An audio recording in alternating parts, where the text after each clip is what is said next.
ọpẹ́ o ẹ̀yin èèyàn àwọn ọlọ́pàá ìpínlẹ̀ Ọ̀yọ́ wọ́n ṣe gudugudu méje yàyà mẹ́fà ẹ wò ó ẹ máa bá ń gbóṣùbà káre fún wọn torí pé kí ni wọ́n ṣe àṣeyọrí kan tó ní agbára bẹ́ẹ̀ ni àwọn ọmọ méjì tí wọ́n jí gbé ní ẹbí ń péjọ ní Làlátẹ̀ Ìbàràpá East Local Government Area nípínlẹ̀ Ọ̀yọ́ àwọn ọlọ́pàá ti dóòlà ẹ̀mí àwọn ọmọ méjèèjì yẹn wọ́n já àwọn ọmọ yẹn gbé ní on the 27th of June oṣù kẹfà tá ẹ̀ṣẹ̀ lò tán yìí lọ́jọ́ kẹtàdínlọ́gbọ̀n ọdún 2026 náà já àwọn ọmọ yẹn gbé ní agbègbè kan tó ń pè ní Ẹ̀bínpéjọ village ẹ wò ó wọ́n láwọn àtìláwìn yẹn wọ́n ya bo agbègbè yẹn bẹ́ẹ̀ sì ni wọ́n já àwọn ọmọ yẹn gbé lẹ́yìn ìgbà tó ń ti ṣe àkọlù tó ní agbára báwo làwọn ọlọ́pàá ṣe rí wọn mú àwọn mélòó ni wọ́n dòòlà àwọn àwo ló já àwọn ọmọ yẹn gbé mélòó nù wọn làwọn ọlọ́pàá ti gbá mú gbogbo ẹ̀ pátápátá lẹ́yìn láǹfààní láti gbọ́ nínú fọ́nrán eléyìí tí mo mú wá fún yín ẹ bá ń ṣe yún lé ní. èkejì ẹ̀wẹ̀ ẹ wá gbọ́ ìkìlọ̀ ńlá alágbára tí wọ́n fi ránṣẹ́ sí Chief Olóyè Májàsọ́lá Sunday Igboho Ọ̀sà owó babadami ẹ wò ó wọ́n fi ìkìlọ̀ tó ní agbára wọ́n fi ránṣẹ́ sí Sunday Igboho Ọ̀sà lónìí látàrí ìhùwàsí àti ìṣesí àwọn ọmọ èrò ẹkùn tó jẹ́ pé wọ́n ti fẹ́ máa ṣìwàwù wọ́n ti fẹ́ máa yọ wọ́n kọ́wọ́ àwọn olófìkìlọ̀ ńlá ránṣẹ́ sí Sunday Igboho Ọ̀sà gbogbo ẹ̀ pátápátá lẹ́yìn láǹfààní láti gbọ́ nínú fọ́nrán ilé tí mo mú wá fún yín ẹ̀yin èèyàn mi ẹ súnmọ́ bí mo ti gbóhùn tẹ́ mọ́ jẹ́dé bẹ́ẹ̀ ni àwọn ìròyìn yàjóyàjó ìròyìn ajá àbálẹ̀ lọ́dọ̀ tí wọ́n ń bì náà lórí ìkànnì àdàbà tẹlifíṣàn náà lẹ́ẹ̀tì máa láǹfààní láti máa gbọ́ ẹ̀yẹ méjì ò kì í jáṣà ẹ wò ó ẹ máa bá ń kọ́mẹ̀ntì kẹ́ máa láì kẹ́sì máa bá ń pín fọ́nrán káàkiri ẹ pín kó lọ fà kó kan ọ̀pọ̀lọpọ̀ àwọn èèyàn lára láì dé ìnàpẹ́nu ẹ jẹ́ kan sínú agbámi ètò yìí àwọn ṣáájú àwọ̀kọ̀ ńkọ́ ẹ jẹ́ ká kó kí àwọn tèmi náà mo kí gbogbo ẹ̀yin olólùfẹ́ ìkànnì àdàbà tẹlifíṣàn pátápátá káàkiri gbogbo àgbálá ayé ẹ níbi tẹ́tí láǹfààní láti máa gbọ́ wa bó o lójú ọjọ́ ṣe lọ́dọ̀ tí yín bẹ̀rùn ọdẹ ọdún bíi lágbára Ọlọ́run Ọba Èdùmàrè ọ̀dẹ gbogbo wa yóò máa dùn ní ẹ bá ń ṣàmì àdúrà kẹsì bá ń gbé tọ àdúrà mi lágbára Ọlọ́run Ọba wọn ò sì ní jí yín gbé wọn ò ní já àwọn ọmọ yín gbé o gbogbo bí tẹ pẹkadé tẹ ta gbòǹgbòdé táwọn ọmọ yín wà àtẹ̀yìn fún alára yín àtẹ̀mí tí mò ń sọ̀rọ̀ yìí náà wọn ò ní jí wa gbé o ẹ bá ń ṣàmì àdúrà kẹsì bá ń gbé tọ àdúrà mi ibo ni kí n ti kọ́kọ́ mu ná ẹ wò ó ẹ jẹ́ kọ́kọ́ mu lágbọ́n àwọn ọmọ tí wọ́n ṣẹ̀ jí gbé òun màá wá fi t'Olóyè Sunday Igboho Ọ̀sà òun ni màá fi sí parí ẹ rí i dájú pé ẹ wo fọ́nrán yìí tán torí pé kí ni fọ́nrán tí mo mú wá yìí tẹ bá ń gbọ́ pátá tó iyọ̀ dùn gbọ́ngbọ́n kan sí nǹkan kí sẹ́sẹ̀ ràgó fọ́nrán yìí ẹ gbádùn ẹ̀ dáadáa ni torí màá farabalẹ̀ yẹn náà gbogbo ẹ̀ fún yín lẹ́sẹẹsẹ láwẹ́láwẹ́ lábala ni. àkọ́kọ́ náà ẹ wò ó wọ́n láwọn àwọn atiláwí ẹ ti mọ àwọn tí mò ń sọ̀rọ̀ ń pa ẹ̀ àwọn ajínigbé gbowó lọ́wọ́ ẹni àwọn afẹ̀mí ẹni ṣòfò àwọn agbébọn wọ́n tún sọ sẹ́ni ìpínlẹ̀ Ọ̀yọ́ o lọ́jọ́ kẹtàdínlọ́gbọ̀n oṣù kẹfà tá ẹ̀ṣẹ̀ lò tán yìí lọ́dún 2026 wọ́n ní wọ́n ya bo agbègbè kan tí wọ́n ń pè ní Ẹ̀bínpéjọ village ẹ̀yin tẹ́ bá conversant pẹ̀lú environment yẹn ẹ̀ ti mọ orúkọ ìlú tí mò ń sọ yìí Ẹ̀bínpéjọ village wọ́n níbẹ̀ yẹn ń bẹ ní Làlátẹ̀ Ìbàràpá East Local Government Area nípínlẹ̀ Ọ̀yọ́ wọ́n ní wọ́n ya bo agbègbè yẹn wọ́n ṣe ọṣẹ́ tó ní agbára nígbà táwọn atiláwí ò fi kú òun bẹ́ẹ̀ àwọn ọmọ kéékèèké méjì ni wọ́n sọ pé wọ́n jí gbé ọ̀pọ̀lọpọ̀ àwọn èèyàn ti rò pé àwọn ọmọ tí wọ́n jí gbé lórí local government area ni mò ń sọ̀rọ̀ nípa ẹ̀ àwọn òyìn kọ́ o àwọn òyìn kọ́ ni wọ́n jí gbé ni mò ń sọ̀rọ̀ nípa wọn o torí àwọn ọmọ tí wọ́n jí gbé lórí local government yẹn wọn ò tí ì rescue àwọn yẹn o wọn ò tí ì gbà wọ́n kalẹ̀ rárá wọ́n sì ń bẹ́ẹ̀ àgbọ̀n kankan mọ́ lórí àwọn ọ̀rọ̀ yẹn báyìí gbogbo ẹ ti ṣe wẹ́lo kódà àwọn olùkọ́ tí wọ́n ń ṣe ìwọ́de ìfẹ̀hónúhàn tó daṣẹ́ lẹ̀ tó láwọn òṣìṣẹ́ mọ́ gbogbo wọn pátá ti padà sẹ́nu iṣẹ́ lónìí ọ̀rọ̀ orí ahọ́n lásán ni gbogbo ilé tí wọ́n kà ṣáà ń sọ yẹn ọ̀rọ̀ orí ahọ́n lásán ni kọ́mákàn tí ẹ̀ lè ṣe protest yẹn fún bíi 2-3 months kó sọ pé àwọn òṣìṣẹ́ mọ́ ọ̀ǹtìgbà tí wọ́n bá tó rescue àwọn ọmọ yẹn kọ́lọ́ máa yẹ káwọn ọmọ tí wọ́n jí gbé yẹn kó má lọ dàbí ọ̀rọ̀ àwọn ọmọ Chibok girls kọ́lọ́ máa yẹ kó dà bẹ́ẹ̀ o kọ́lọ́ máa yẹ kó dà bẹ́ẹ̀ torí ẹni tó bá ti jí gbé lórílẹ̀ Nàìjíríà báyìí ọwọ́ Ọlọ́run nìkan ló wà ipò wo làwọn tó wà nígbò yẹn ipò wo ló máa wà lọ́wọ́lọ́wọ́ báyìí ojoojúmọ́ náà ṣáà máa rawọ́ ẹ̀bẹ̀ sọ́lọ́run pé Ọlọ́run jọ̀ọ́ rescue wa ṣe gbà ṣàwò kọ́lọ́ má jẹ́ ká bọ́ ha lórílẹ̀‐èdè yìí. ẹ̀yin èèyàn mi ẹ ń bá mi like fídíò yìí kẹ́ máa comment kẹ́ sì máa pín káàkiri.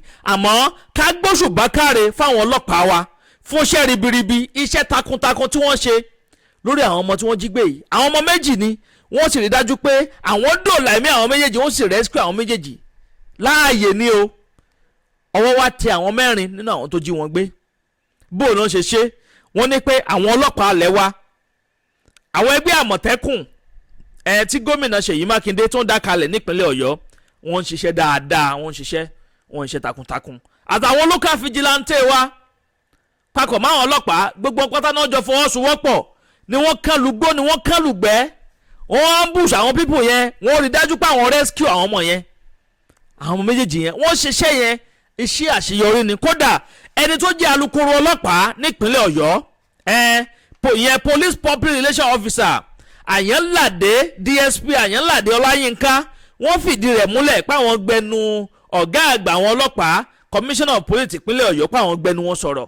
àwọn tí wọ́n rescue ní on the 27th of June 2026 bẹ́ẹ̀ ni wọ́n sọ pé iṣẹ́ takuntakun làwọn ṣe láti rí dájú pé àwọn dòòlà ẹ̀mí àwọn ọmọ méjèèjì tí wọ́n jí gbé ní agbègbè kan tó ń pè ní Ẹbínpéjọ village ní Làlátẹ̀ Ìbàràpá East local government area nípínlẹ̀ Ọ̀yọ́. kọ́lọ̀ ọba Èdùmàrè kó máa bá wa fún wọn ṣe. tẹ́ bá wọ ìpínlẹ̀ Ọ̀yọ́ báyìí ẹ wo security yẹn ní agbára sà gbogbo ibi wọ́n di gádígádí àwọn ọlọ́pàá yẹn wà from one location to another ni o wọ́n pé wọn káàkiri bó ṣe yẹ kó rí nìyẹn. kétò àbòlú kó dúró digbí kó dúró dáadáa káwọn afẹ̀míṣòfò wọn kàn ṣàdédé máa kú gìrì wọ́bì kan bó lè ṣe ń ṣe nù gbòòrò yẹn ni kó ṣe máa ṣe láwọn ìgbèríko wa kó rí dájú pé ètò àbòbẹ̀ yẹn kó fẹnu kó ṣẹnu rí dáadáa ju bó ṣe rí tẹ́lẹ̀ lọ. ẹ̀yin mi ẹ bá ń gbóṣùbà káre fáwọn ìjọba ìpínlẹ̀ Ọ̀yọ́ lẹ́nu ọjọ́ mẹ́ta yìí àwọn náà ti sit tight bẹ́ẹ̀ ni àwọn ọlọ́pàá yìí náà àwọn náà ti múra síṣẹ́ dáadáa ju bó ṣe ń ṣe tẹ́lẹ̀ lọ. ẹ bá ń ṣèyún lẹ́ni èkejì ẹ̀wẹ̀ ìkìlọ̀ ńlá kan ni wọ́n fi ránṣẹ́ Sunday Igboho Oòṣà lónìí o. owó baba dami ẹkùn ọkọ̀ Fúlàní ọkọ̀ àwọn bandits very dark man ló jáde lónìí. ẹ̀yin èèyàn ó ní pé pẹ̀lẹ́pẹ̀lẹ́ dọwọ́ Sunday Igboho Oòṣà o pàápàá jùlọ àwọn ọmọlẹ́yìn Sunday Igboho Oòṣà torí tẹ́ ò bá gbàgbé níjẹ̀ta yìí ni fọ́nrán kan jáde tó bẹ̀ sí ń jà ìrìn káàkiri gbogbo ẹ̀rọ agbègbè pé àwọn ẹgbẹ́ ẹ̀rù ẹkùn pé wọ́n ti mú àwọn bandits kan o wọ́n ní wọ́n ti mú wọn wọ́n má wọn kan ní ìpínlẹ̀ Kwara wọ́n sì má wọn kan ní ìpínlẹ̀ Ondo wọ́n ní wọ́n bẹ̀rẹ̀ sí tú kí ní ọ̀pá àwọn bá hámà lọ́wọ́ wọn àwọn bá ọ̀bẹ lọ́wọ́ wọn àwọn bá oògùn lọ́wọ́ wọn ẹnu ni wọ́n fi ń sọ kí ní yẹn lóòótọ́ àti lódodo àfojúrí alàgbà tó ń pariwo pé ọ̀bẹ yẹn dà hámà yẹn dà ọ̀bẹ yẹn dà hámà yẹn dà àárín nǹkan kan o àwọn báàgì bí nǹkan báyìí ni wọ́n bá lọ́wọ́ wọn tó ti ń bẹ̀ ńlẹ̀ kódà oògùn tí wọ́n ń tọ́ka sí pé àwọn bá lọ́wọ́ wọn gan àárọ̀ oògùn ọ̀hún lílù ni wọ́n bá fi ba tí wọ́n jẹ́. màá play fọ́nrán yẹn fún yín nísìn tẹ́bá ìdìbò tó ń ṣe lu àwọn pípù yẹn ní fẹ́ẹ́dà kan wá jáde pé kó rí dájú pé wọ́n ń ṣiṣẹ́ wọn bóyá tó àti bó ṣe yẹ kó má kàn jẹ́ pé wọ́n kàn ń post gbogbo àwọn kíní ẹ̀sán online láti máa fi gba credit lásán ni lóòótọ́ àti lódodo ni olóyè májàsọ́lá Sunday Igboho Oòṣà àtẹ̀wọ̀n ẹgbẹ́ èrò ẹkùn wọn wọ́n ń ṣiṣẹ́ dáadáa àmọ́ àwọn ilé tó post fún ẹ̀sán online yìí wọ́n ní láti yẹ̀ wọ́n wò dáadáa kó má máa gbé ẹ̀bi fọláre torí kó má jẹ́ pé wọ́n rẹ́yìn kan tó jọ Fúlàní àbójọ Haúsá tí ò sì kì í ṣe báńdíìtì tí ò kì í ṣe agbésùmọ̀mí kó má máa kó wọn mọ́ra wọn kó má máa da lúrúpọ̀ mọ́ sàpà. ẹ̀yin èèyàn ẹ jẹ́ ń gbé fọ́nrán ẹ̀ wọlé kẹ́ farabalẹ̀ wá gbálà yí ọ̀rọ̀ lẹ́nu very dark man àti fọ́nrán tí àwọn ọmọ olóyè Sunday Igboho Oòṣà tí wọ́n gbé jáde àwọn ẹgbẹ́ èrò ẹkùn torí àwọn fọ́nrán àwọn gan wọ́n identify ara wọn gẹ́gẹ́ bí àwọn ọmọ èrò ẹkùn nínú fọ́nrán yẹn ẹ bá ń comment kẹ́ máa like kí ni èròǹgbà tiyín lórí ilé tí ẹ ṣẹ̀wò tán yìí ẹ jẹ́ ìdàpọ̀ lábala rẹ̀ oṣù kẹ́ máa comment láì dé ìnàpẹ̀nu ẹ jẹ́ sáré gbé fọ́nrán ẹ̀ wọlé kẹ́ farabalẹ̀ gbẹ́là yí ọ̀rọ̀ lẹ́nu very dark man. mò ń bọ̀ ná ẹ má yí kú ń bẹ̀ Àdàbà tẹlifíṣàn náà lẹ́wà. Alright, so Sunday Igboho and his boys. You see, the thing is this: while we are trying to stop a problem, we all have to be very careful not to start another problem that will affect the future of this great nation called Nigeria. Sunday Igboho, you and your boys, you people really need to be careful, or now when they pursue these so-called bandits. Do you understand? Now, I came across a post that Sunday Igboho boys arrested bandits yesterday, and I watched the video. The video is 6 minutes 13 seconds. But yeah, this is the first place I saw it. Iru Ekun vigilante arrests suspected bandit kidnapper in Ibadan bush after gun battle. Listen, after gun battle. Members of Sunday Igboho Iru Ekun vigilante group have tracked down and arrested suspected bandits and kidnappers hiding in the bush of Ibadan. According to the group, the suspects opened fire during the operation, but the vigilante overpowered and arrested them.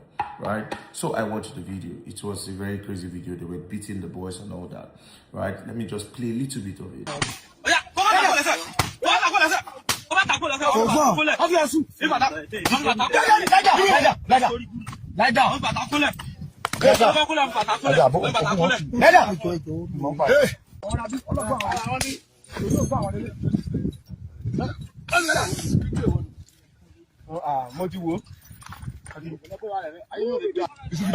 They beat the boys well.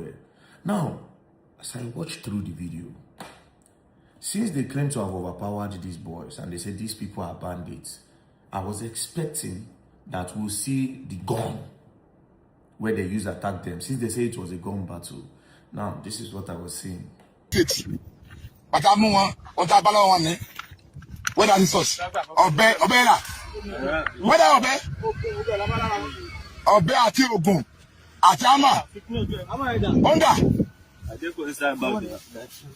Obera. Atama ọ̀pọ̀lọpọ̀ Ogun. Obera. Eko kale. Obera. Atọ̀pọ̀lọpọ̀ Obera. So, bàtàfà mú wọn.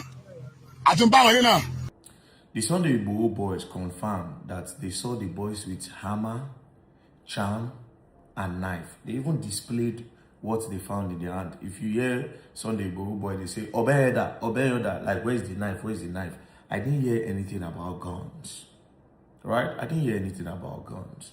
Now, how do you now conclude that these people are bandits? Do you understand?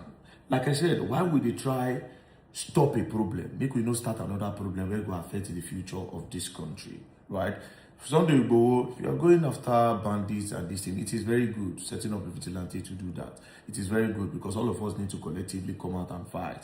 But in a case where we say you won mistakenly, or there's a chance, say the people where you go carry, they beat, they innocent, it not gonna make sense again. Then you don't defeat the purpose, right? Because in this video, you say you catch them with gun, according to what the caption talk, and there's no gun.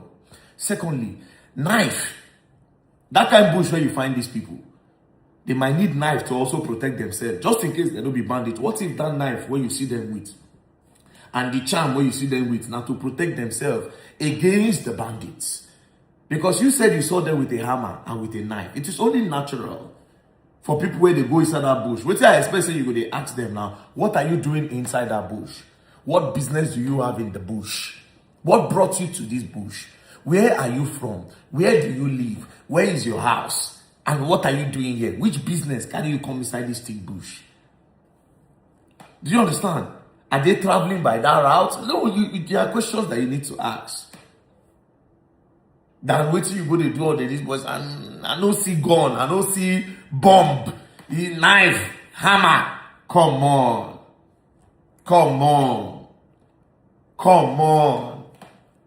Please, Sunday Igboho, I beg.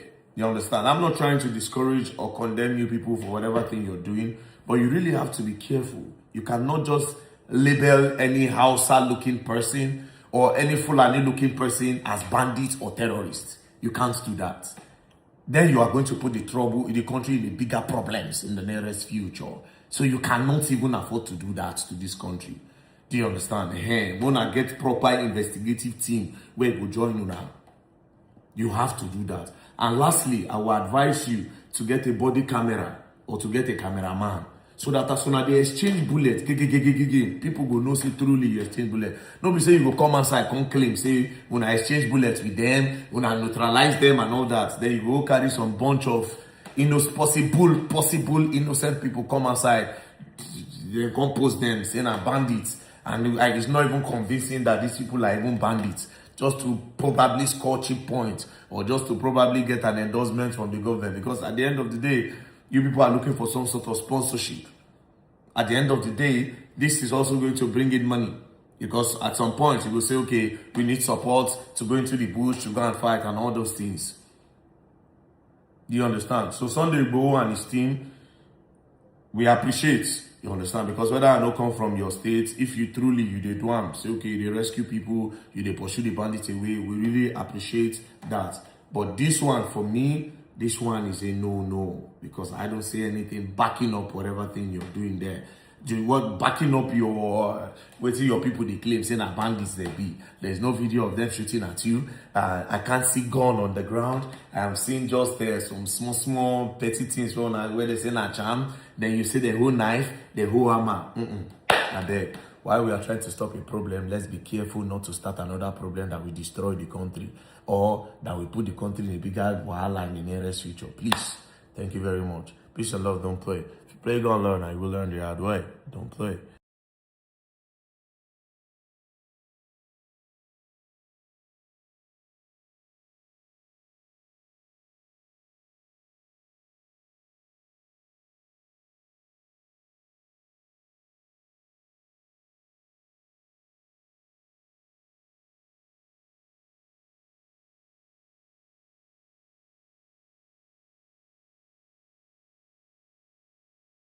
ọ̀rọ̀ lẹ́gbọ́ yìí ò ẹ̀yìn yẹn wá bó lẹ ṣe rí sí abẹ́rẹ́ pé ó gbẹnu tán kí ni nǹkan tẹ́ rí sí gbogbo àlàyé ọ̀rọ̀ tí fẹ́ẹ́ dẹkùn aṣọ sílẹ̀ yìí tẹ́ bá wo fún ẹ̀rọ ẹ̀ rí i pé kò tàbùkù Sunday Igboho sà ara bí ti ń wò mọ́ kó òun tọ̀ láti sọ fún Sunday Igboho sà pé àwọn ọmọ lẹ́yìn wọn kó o dájú pé wọ́n ń control wọn dáadáa kọ́ mọ́ máa gbé ààrẹ fẹlẹ́bí gbé ẹ̀bí faláre torí àwọn tẹ́ bá fẹ́ pè ní bandit kẹ́rí dájú pé bandit ni wọ́n lótìtọ́ àti lódodo. Ẹ ṣeun tẹ́ ń gbọ́ wá ẹ kú kalẹ̀. Agbe ní gbére pàdé olókun, àdùkò ní gbére pàdé ọlọ́ṣà, òdìdẹrẹ́ ní gbére pàdé wọn lóde ìwò. Fún ìwọ ọmọkùnrin tí nǹkan rẹ̀ ò ṣe déédé, ìwọ ọmọkùnrin tí ṣàyàwó rẹ̀ ó ṣẹ̀ṣẹ̀ mọ gbọ́ jìgìjìgì lára lójú lọ mú kára rẹ̀ ó tó le, ìwọ ọmọkùnrin tó ń retí ọmọ bíbí, ìwọ ọmọkùnrin tó fẹ́ ṣe nǹkan tó dáa láyé pẹ̀lú aya rẹ̀ tí ìfàyàlóyà tí ó fi di nǹkan tó dáa, ìwọ tátọ̀ rẹ̀ ń sàn tí ò kí tó láti dọmọ, ìwọ ọkùnrin tára rẹ̀ ò le, ìwọ ọkùnrin ṣẹ̀ẹ̀kan dìde, ìwọ ọkùnrin tátàn rẹ̀ ò dúró déédéé, ìwọ ọkùnrin tó ń retí ọmọ, ìwọ ọkùnrin tó ṣẹ̀ṣẹ̀ ṣègbéyàwó, ọgbọ́ capable herbal energy capsule ló nílò fún gbogbo àìṣedéédéé ara rẹ̀ kó o lè jẹ́rìí sọmọ bíbí àti nǹkan tó dáa láti ṣe.